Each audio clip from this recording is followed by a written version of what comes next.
મિત્રો, ગુજરાત રાજ્ય સેવા વર્તણૂક નિયમો 1971માં આગળ આપણે જોઈએ નિયમ નંબર 18 સરકારી કર્મચારીએ તેની સામે થયેલી ફોજદારી અથવા દીવાની કાર્યવાહી અંગે સરકારને જાણ કરવા બાબત.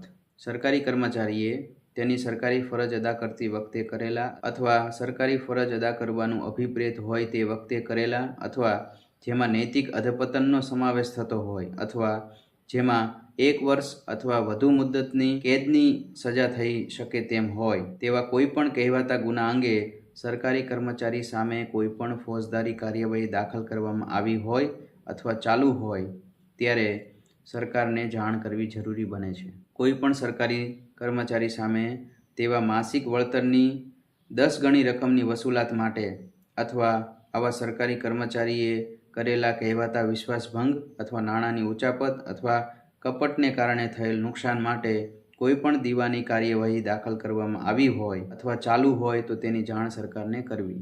સરકારી કર્મચારીએ આવી કાર્યવાહીમાં પરિણમતી હકીકતો ટૂંકમાં દર્શાવતો લેખિત અહેવાલ રજૂ કરી સરકારને અથવા ખાતાના વડા અથવા સંબંધિત કચેરીને આવી કાર્યવાહી અંગેની જાણ કરવી જોઈએ. આભાર.